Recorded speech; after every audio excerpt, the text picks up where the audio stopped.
하나님 말씀 창세기 50장 드디어 마지막 장이네요.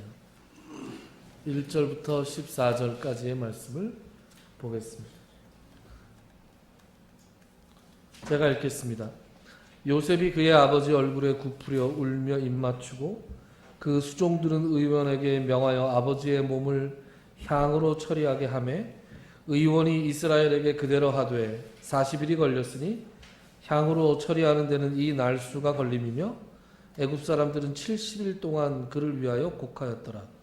곡하는 기한이 지남에 요셉이 바로의 궁에 말하여 이르되 내가 너희에게 은혜를 입었으면 원하건대 바로의 귀에 아뢰기를 우리 아버지가 나로 맹세하게 하여 이르되 내가 죽거든 가나안 땅에 내가 파놓은 묘실에 나를 장사하라 하였나니 나로 올라가서 아버지를 장사하게 하소서 내가 다시 오리이다 하라 하였더니 바로가 이르되 그가 내게 시킨 맹세대로 올라가서 내 아버지를 장사하라.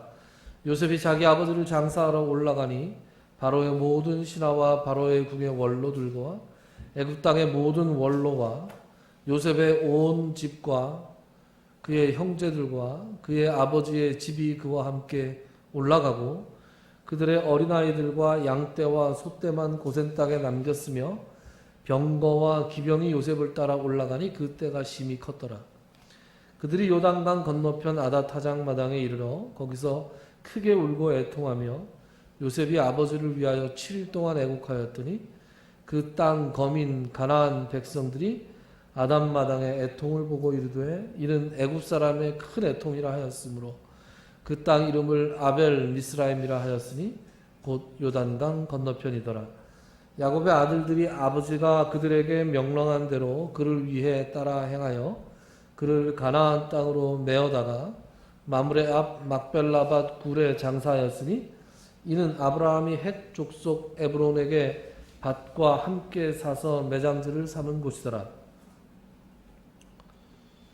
요셉이 아버지를 장사한 후에 자기 형제와 호상꾼과 함께 애굽으로 돌아왔더라. 아멘. 아멘. 지난 시간에 우리가 야곱의 죽음을 살펴봤죠. 야곱의 죽음은 참 복된 죽음이었고 준비된 죽음이었다, 이런 말씀을 드렸습니다. 그리고 야곱은 자기가 죽기 직전에 나를 막벨라 굴에 장사해 달라 이렇게 자식들에게 명령했는데 그것은 막벨라 굴에 묻히는 것 그 자체도 매우 중요하지만 마지막으로 어떤 메시지를 전하기 가장 좋은 그 타이밍에 아직도 막벨라 굴의 의미를 모르고 아직도 여호와 하나님 신앙을 갖지 못하고 아직도 여호와 하나님께서 주시는 가나안 땅의 의미를 깨닫지 못하고 있는 아들들에게 마지막으로 이놈들이 믿든 못 믿든 간에 깨닫던 깨닫지 못하던 간에 언젠가는 하나님께서 은혜를 주시면 깨달으리라 하는 그런 마음을 가지고 야곱이 아들들에게 죽기 직전에 이 막벨라 굴에 자기를 묻을 것과 거기에 묻혀있는 선조들에 대해서 일일이 열거하고 있는 것을 볼 수 있었습니다. 그래서 야곱은 침상에 발을 모으고 아주 단정한 모습으로 하나님 곁으로 갔습니다. 야곱이 드디어 죽었어요? 이제 뭐 해야 됩니까? 장례를 치러야죠. 장례를 치르는 모습이 오늘 50장부터 나옵니다. 50장 1절부터 3절을 같이 읽어볼까요? 시작. 요셉이 그의 아버지의 얼굴에 굽으려 울며 입맞추고 그 수종들은 의원에게 명하여 아버지의 몸을 향으로 처리하게 하매 의원이 이스라엘에게 그대로 하되 40일이 걸렸으니 향으로 처리하는 데는 이 날수가 걸림이며 애굽 사람들은 70일 동안 그를 위하여 고가하였더라. 아멘. 요셉이 울면서 아버지의 얼굴에 입을 맞추죠. 자식들이 요새는 몇 명 없지만 옛날에는 자식들이 많았잖아요. 이제 부모가 돌아가시면 특별히 많이 우는 자식들이 있죠. 어떤 자식들이 많이 울죠? 요셉처럼 사랑을 특별히 많이 받은 자식들이 울고, 또 말썽을 많이 핀 놈들이 울죠. 사랑을 많이 받은 자식이나 말썽을 많이 피운 자식이나 이 순간이 되면 이 눈물을 흘리면서 아버지와의 지난 추억을 떠올릴 것입니다. 주마등처럼 아버지와의 추억이 지난 날들이 샥 지나갈 거예요. 그러면서 우리 크리스찬들은 그런 생각을 할 수도 있죠. 아니, 아버지 좋은 데 가셨는데 왜 웃냐? 여기 그렇게 생각하시는 분들 거의 없겠지만, 예전에 저 신학교 다닐 때 그 신약 가르치셨던 정경택 교수님이라는 분이 계셨어요. 그분이 저희들을 가르치실 때 40대 초반이었던 것 같은데 지금 이제 은퇴하셨더라고요. 그분이 육형제인데, 육형제. 엄마가 얼마나 힘들었을까. 육형제인데 5명이 목사고 1명이 장로예요. 그리고 그 아버지가 또 육형제인데 거긴 여자가 없어요. 그 육형제가 다 목사님. 그러니까 모이면 뭐 웬만해서 기도 순서 같은 거 안 돌아오는 거죠. 네? 식기도 순서 이런 거 안 돌아오는 거예요.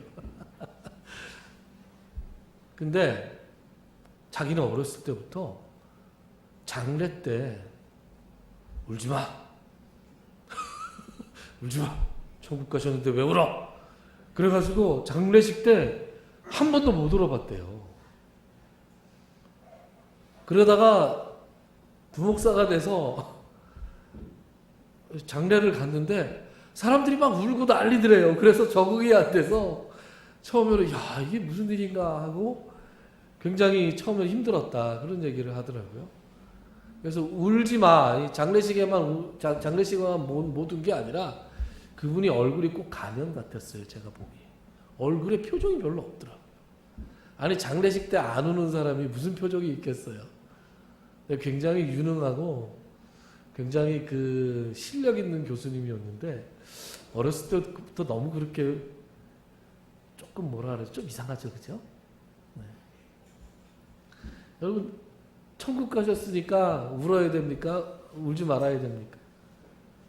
천국 가셨지만 눈물이 나고 울고 안 나면 안 하면 역시 우리 유연하신 송목사님께서 좋은 처방을 주셨는데요. 헤어지는 게 아쉽잖아요.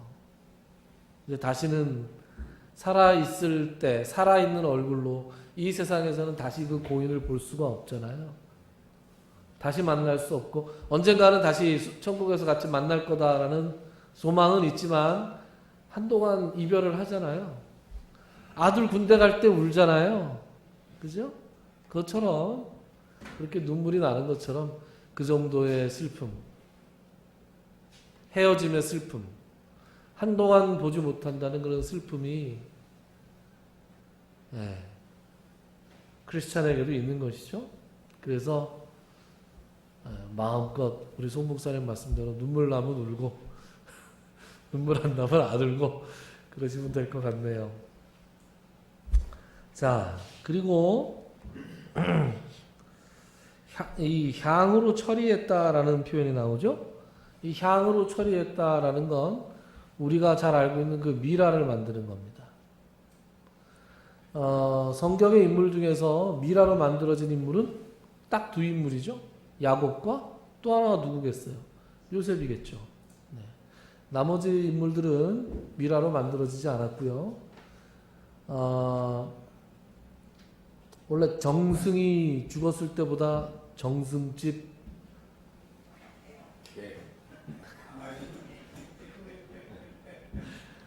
네. 정숙집 멍멍이가 죽었을 때 하객이도 많다 그러잖아요.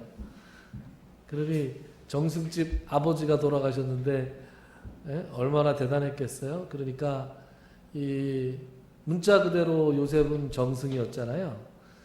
정승, 아주 그것도 거의 실권을 가지고 있는 정승이었단 말이죠. 임기도 없는 정승이었어요. 죽을 때까지 정승이었으니까. 그러니까 대단히 권력이 있는 사람의 아버지가 돌아갔으니 극진한 예를 갖췄습니다. 그 나라 전체가 바로부터 시작해서. 그래서 그 아주 지체 높은 사람들에게 행했던 미라를 애국 사람들은 다 미라를 만들긴 했는데요. 이렇게 이제 오랫동안 미라를 만드는 것은 이제 귀족, 아주 지체 높은 귀족이나 왕이나 이런 사람들한테 했죠. 그 미라를 만드는 과정이 좀 유쾌하지 않습니다. 설명을 좀 해드릴까요?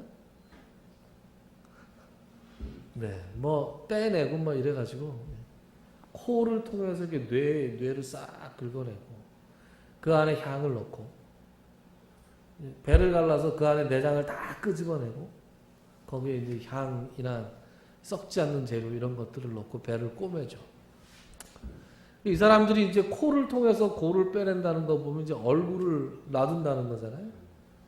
그래서 지체 높은 이제 왕족 같은 경우는 이제 마스크, 가면을 만들어서 씌우기도 합니다. 생전 우리가 그 파라오 모습 가면 보신 적 있죠?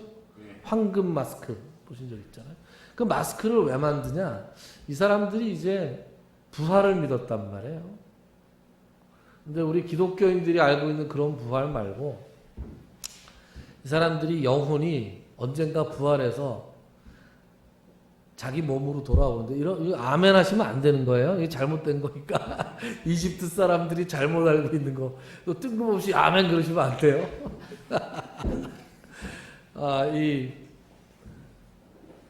부활을 해가지고 왔는데 얼굴이 없으면 자기 몸이 뭔지 모른다. 그래서 얼굴을 놔두고 가면을 만들어서 이게 붙여놓는다 이거죠. 그래서 가면을 만들었다 그래요. 이집트 사람들이.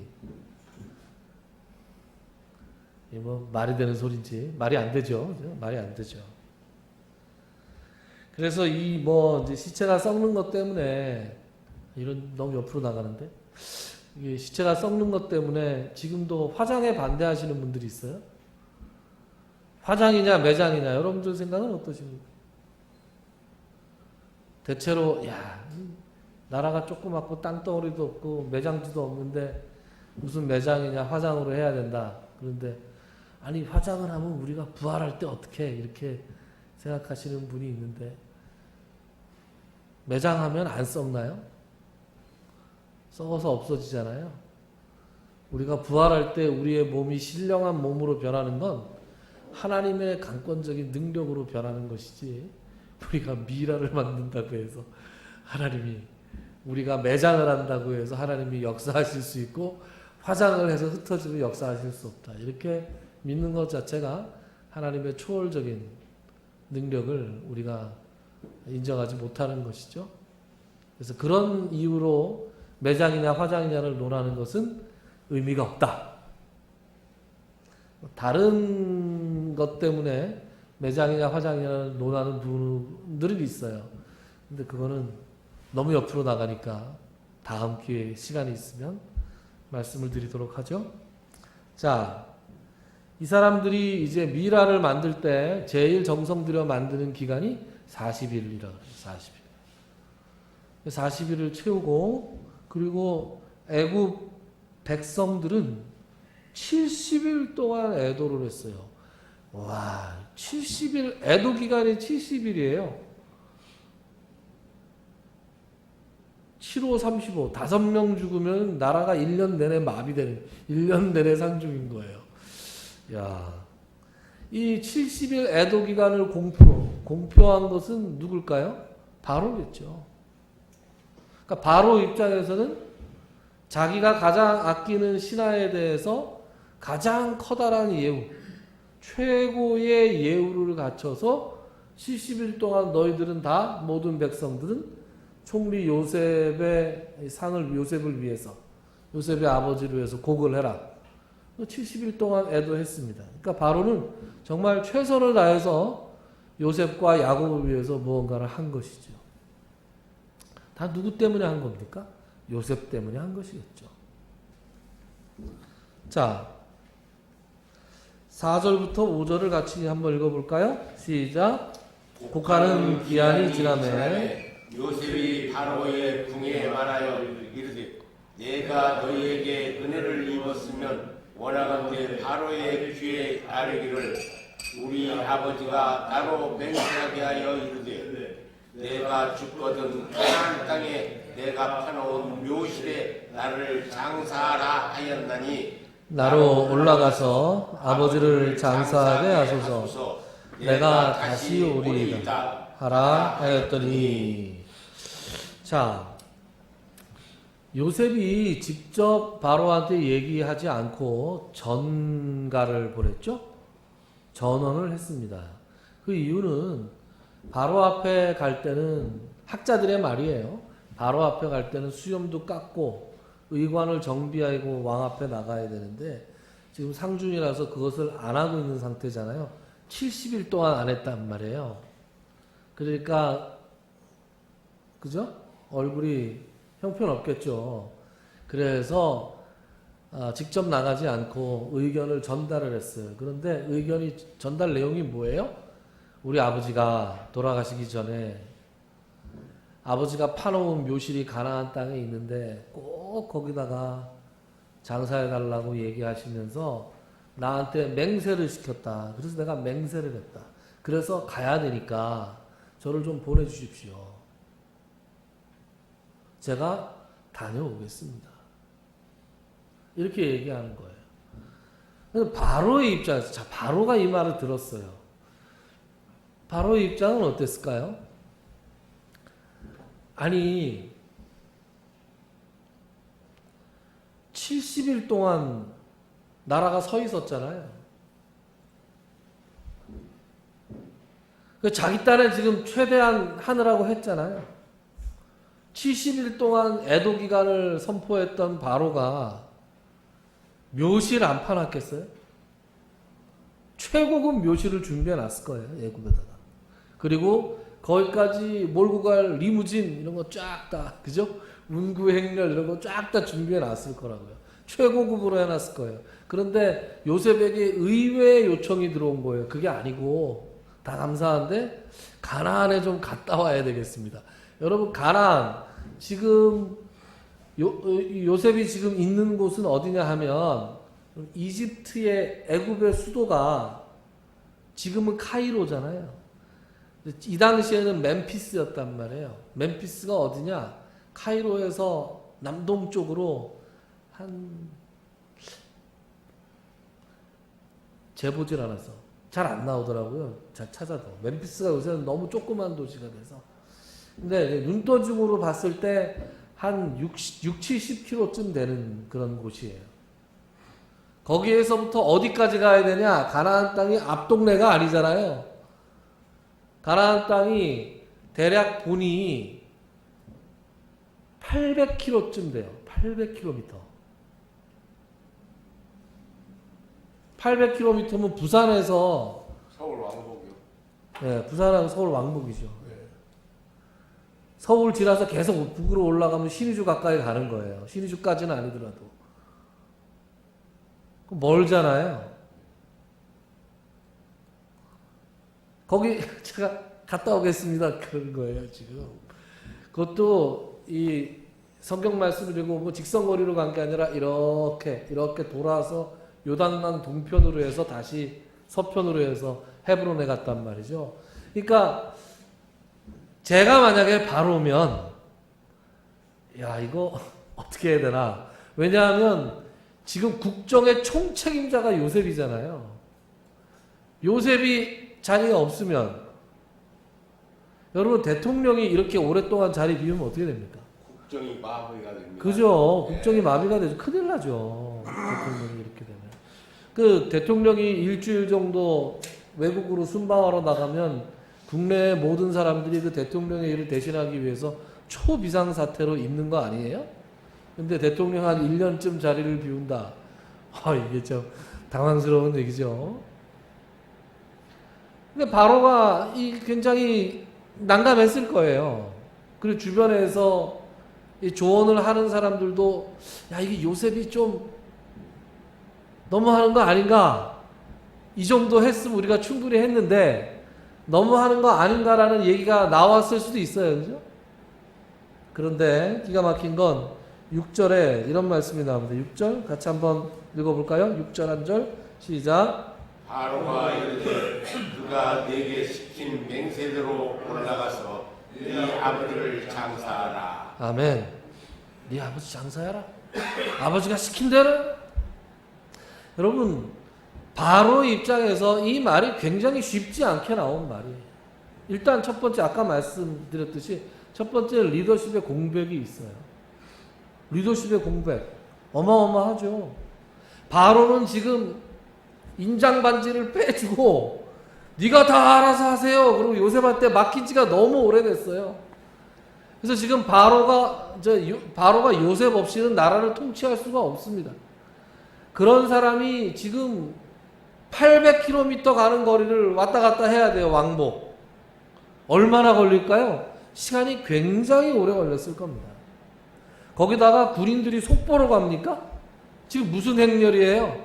장례 행렬이잖아요. 장례 행렬을 뛰어가는 사람들이 어디 있습니까? 장례 행렬은 천천히 걸어가잖아요. 차도 천천히 가잖아요. 느릿느릿 천천히 갔단 말이에요. 거기다가 규모가 얼마나 컸냐? 그냥 한번 내친김에 읽어볼까요? 7절, 8절, 9절 같이 읽어볼까요? 시작.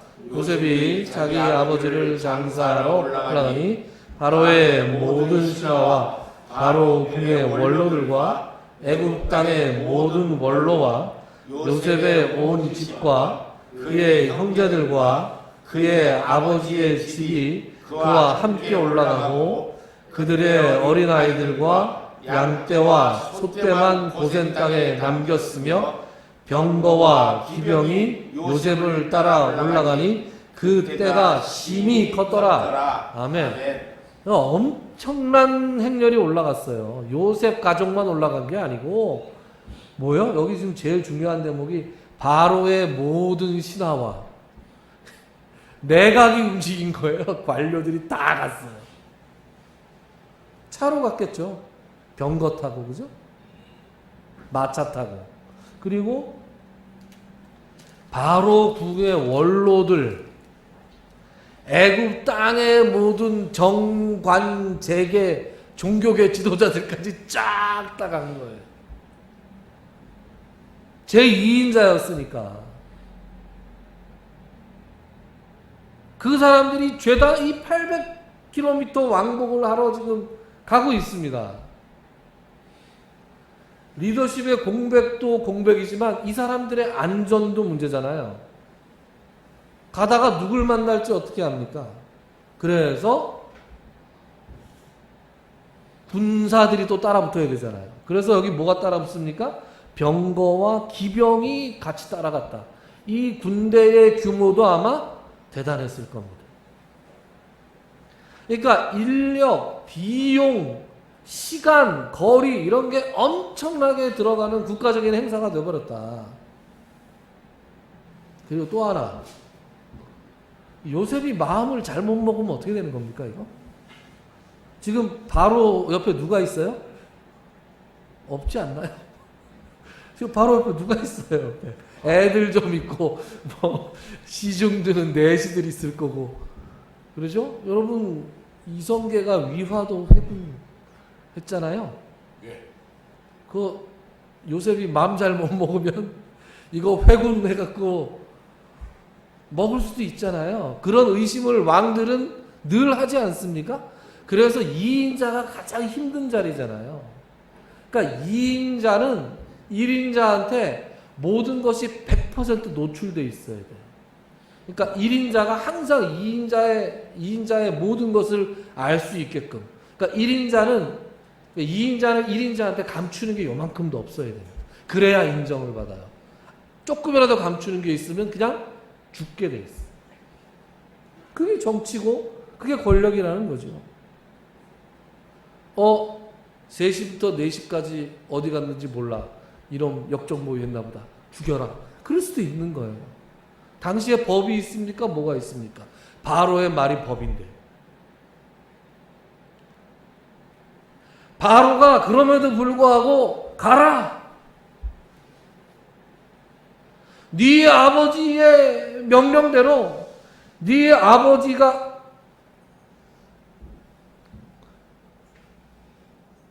근데 지금 저기 돌아가는 게 번쩍번쩍해서 제가 눈이 굉장히 예민하네요.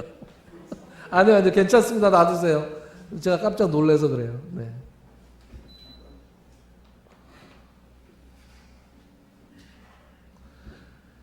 네 아버지가 너에게 시킨 맹세대로 올라가서 그를 장사하라. 이렇게 바로가 흔쾌하게 받아줍니다. 어떻게 가능했을까요? 요셉의 삶이 평소에 얼마나 투명하고 얼마나 신뢰할 만했는지 알 수 있는 것이죠. 이렇게 내가 모든 걸 다 내주어도 요셉은 나에게 칼끝을 들이댈 사람이 아니다. 우리가 여러분 직장 생활을 하든 사업을 하든 이 정도의 믿음을 주는 사람이 되었으면 얼마나 좋겠습니까?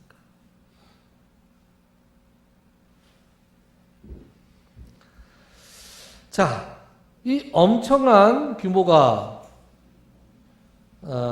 움직였다. 그래서 10절, 11절 같이 읽어볼까요? 10절, 11절 시작. 그들이 요단강 건너편 아직 자장 마당에 이르러 거기서 크게 울고 애통하며 요셉이 아버지를 위하여 7일 동안 애곡하였더니 그 땅 거민 가나안 백성들이 아단 마당의 애통을 보고 이르되 이는 애굽 사람의 큰 애통이라 하였으므로 그 땅 이름을 아벨 미스라임이라 하였으니 곧 요단강 건너편이더라. 아멘.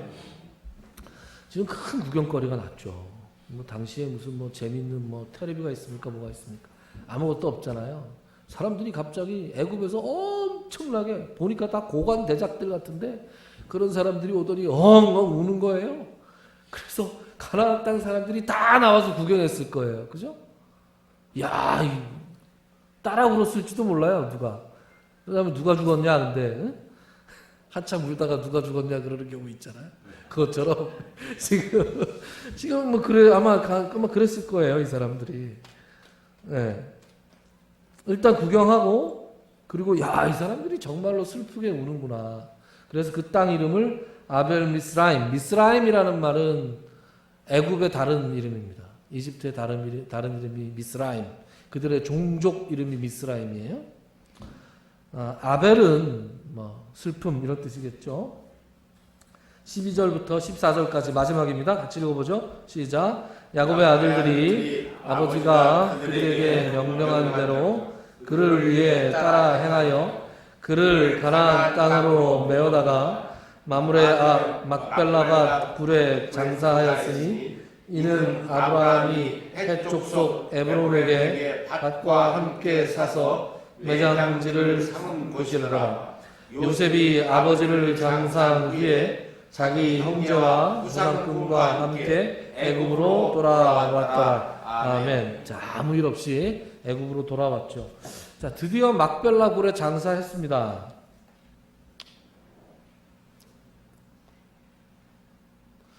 여러분, 애굽 사람들이 깜짝 놀라지 않았겠습니까? 얼마나 갔을까요? 몇천 명 갔을까요? 몇만 명 갔을까요?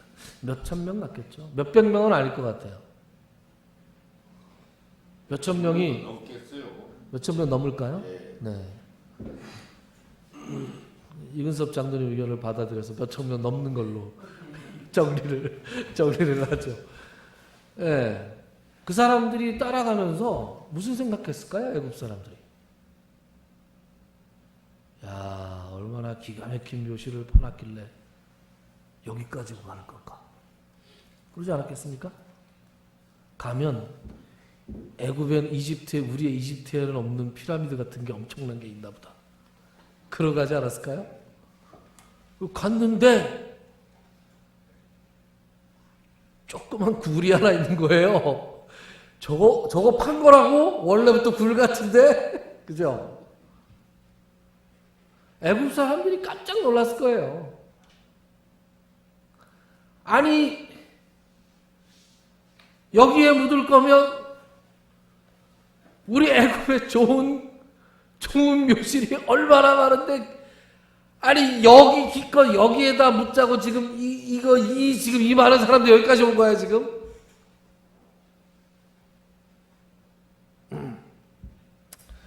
여러분 프랑스 가보셨습니까? 프랑스? 못 가봤는데요. 장군님 못 가보셨나요? 네. 저는 가봤습니다. 네.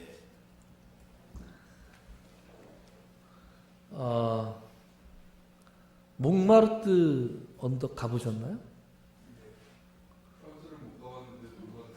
갔다 오신 분 중에서 몽마르트 언덕 가보셨어요? 몽마르트 언덕 기가 막히죠? 자 어이가 없어서 정말 여러분 몽마르트 언덕 딱 제가 어렸을 때 우리 큰아버지 집이 부산의 대연동이었는데 대연동 달동네 있잖아요. 달동네 그 만화가게 있고 떡볶이 집 있고 또 딱 그런 분 딱. 네 정말 몽마르트 야 이거 보려고 내가 택시 타고 몽마르트 언덕 가서 거기 아니 정말 언덕 전체가 우리 교회만 해요.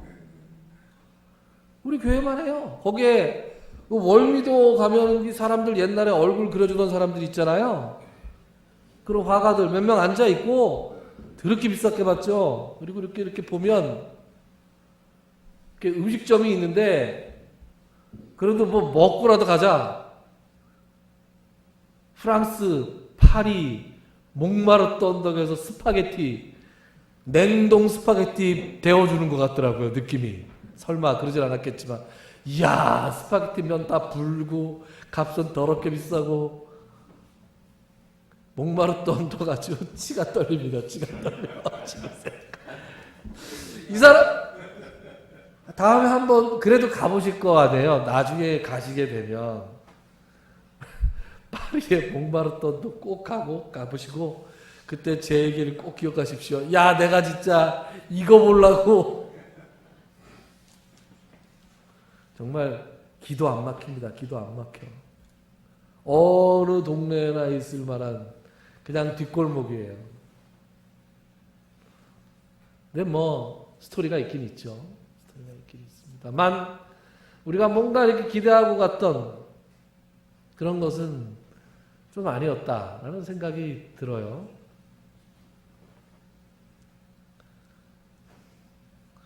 야 여기다 묻으려고 지금 우리가 이 고생을 하고 왔단 말이야? 이 흙먼지 먹으면서 왔단 말이야? 도대체 여기가 뭔데? 애굽 사람들이 깜짝 놀라기도 하고 어쩌면 분노했을 수도 있고 도무지 이해가 가지 않아서 고개를 절레절레 했을 수 있습니다. 그러나 그것은 막벨라 굴의 외형을 봐서 그렇지 그 막벨라 굴에 담긴 역사와 의미를 알고 나면 그렇게 얘기할 수가 없는 것이죠. 여러분 이런 사례들은 정말로 많습니다. 저 개인적으로 몽마르트 언덕이었고요. 여러분 엘리사 시대에 나아만이라는 장수가 있었습니다.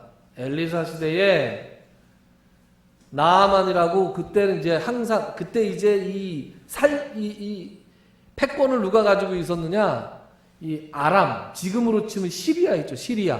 시리아라고 하는 곳이 굉장히 강했어요. 다메섹, 사도 바울이 그 예수 믿는 사람들 잡으러 갔던 다메섹 있잖아요. 그 다메섹의 왕이 힘이 강했고 다메섹의 왕의 오른팔이었던 나아만이라는 장수가 아주 힘이 있었는데 이 사람이 어느 날 나병에 걸렸어요. 나병에 걸려서 이 사람이 나병 걸리면 뭐 그죠? 방법이 없잖아요. 그런데 마침 그 나만 장군 집에 어린 여자 종이 하나 있었는데 이 여자 종이 이스라엘 출신이었어요. 그 여자 종이 자기 안주인한테 우리 이스라엘에 가면 엘리사라고 하는 기가 막힌 선지자가 계시는데 그분한테 가면 우리 주인 장군님의 병을 고칠 수 있을 것입니다. 이렇게 얘기를 해준 거예요. 그래서 아니 지금 그죠? 나병인데 어디라도 가봐야 되잖아요. 그래서 나아만이 자기 왕한테 얘기했더니 왕이 그러면 가라. 이스라엘 왕한테 내가 편지 하나 써줄게. 그래서 편지 당신은 뭐 누가 있다고 하니 우리 장군의 나병을 고쳐주시기 바라오. 그런 다음에 선물을 쭉 보냈단 말이에요. 은 몇천 달란트, 금 몇 개 이렇게 보냈어요. 그때 이스라엘의 왕이 그 편지를 받아 들고 옷을 찢으면서 어떻게 나병을 고친단 말이냐. 이거는 우리나라를 쳐들어오기 위한 이게 우리한테 지금 술수를 쓰는 거다. 그렇게 왕이 옷을 찢으면서 막 고민하고 있을 때 엘리사가 그 얘기를 듣고 왕이시여 왜 옷을 찢고 그러십니까? 저한테 보내주세요. 이랬다고요. 그래서 그 나아만이 엘리사한테 갑니다. 엘리사한테 줄 선물을 잔뜩 가지고 자기 종들과 함께 기세등등하게 어디 있다는 거야? 여기 있다는 거야? 이 집이야? 그래서 갔어요. 갔는데 엘리사의 종이 나아가서 이렇게 보고 누가 나아만이 왔습니다. 그러니까 그래? 왔냐? 요단강에 가서 몸을 7번 씻으면 깨끗해질 것이라고 전하여라. 이렇게 된 거예요.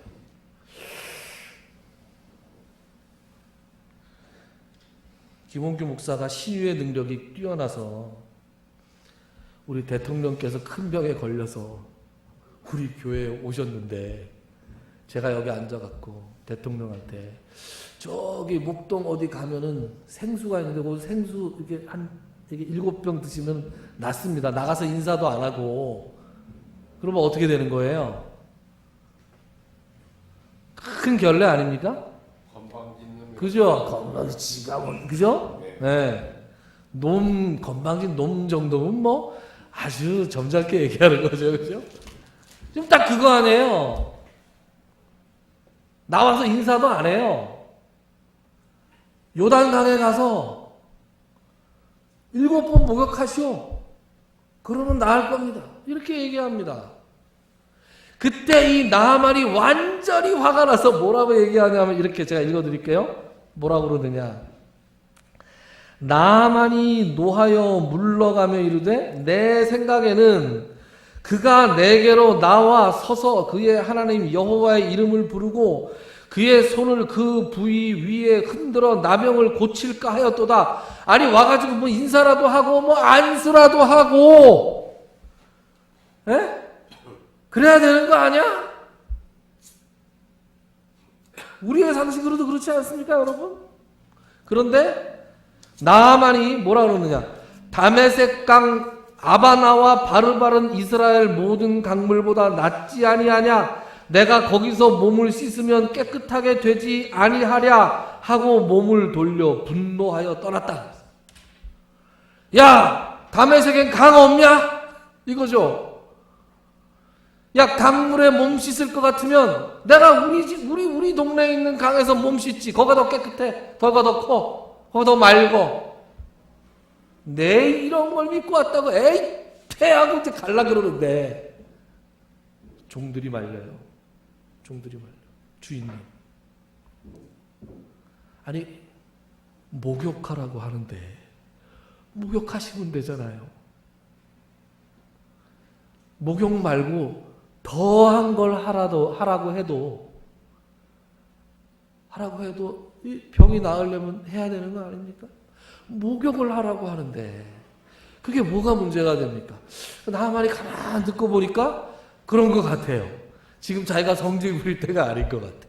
그래서 어떻게 했어요? 요단강에 가서 7번 목욕을 했더니 그의 피부가 깨끗해져서 어린 아이의 피부처럼 되었더라. 아멘. 여러분, 강이 단순한 강이 아니에요. 굴이 단순한 굴이 아닙니다. 눈에 보이는 것이 다가 아니에요. 야, 이거 조그만 거, 야, 이거 별 볼 일 없는 거, 야, 이거 아무것도 아닌 거, 이까지 것 가지고 세상 사람들의 눈, 하나님을 알지 못하는 사람들의 눈으로는 그렇게 볼 수 있을지 몰라도 그렇지 않아요. 하나님이 함께 하시면 막벨라 굴은 세상의 어떤 피라미드보다도 더 화려하고 영광스러운 묘실이 되는 것이고, 하나님의 은혜가 함께 하시면 요단강 물은 세상에 있는 어떤 강물보다도 더 깨끗하고 치유의 능력이 있는 물이 되는 것입니다. 여러분, 그렇지 않습니까? 우리가 그래서 우리의 모든 사안들을, 우리 앞에 닥쳐있는 모든 일들을 그런 눈으로 볼 수 있어야 돼요. 세상 사람들의 시각, 하나님을 알지 못하는 사람들의 눈으로 보는 것이 아니라 하나님의 눈으로 바라볼 수 있어야 합니다. 그것은 나의 인간관계일 수 있고, 그죠? 야, 이 사람이 세상 속으로 잘 나가, 이 사람이 힘이 있어, 이 사람이 돈 많어, 이 사람이 권력이 있어, 그 사람이 나한테 귀인이다 라고 생각하고 그 사람을 붙들 수 있어요. 그러나 신앙적으로 보면 하나님 앞에서 꽝일 수 있어요. 그러나 믿음의 눈으로 바라봤을 때 믿음의 사람들과 가깝게 지내고, 믿음의 사람들에게 기도 부탁을 하고, 믿음의 사람들과 믿음의 일들을 도모할 때 그것이 내 인생의 형통함을 가져다 줄 수 있는 것입니다. 제가 예를 더 들어야 될까요? 예 들지 않아도 여러분들께서 잘 아시리라고 믿습니다. 하나님의 눈을 가지시기 바랍니다. 하나님의 눈으로 세상을 바라보고, 하나님의 눈으로 온갖 사건, 사안, 물건, 사람 하나하나를 볼 수 있는 그런 안목을 가지시기를 주님의 이름으로 축원합니다. 그럴 때 하나님의 이름으로 여러분의 삶이 형통하여지고, 하나님의 이름으로 여러분의 삶이 하나님의 은혜와 복으로 충만히 채워주시리라 믿습니다. 기도합시다.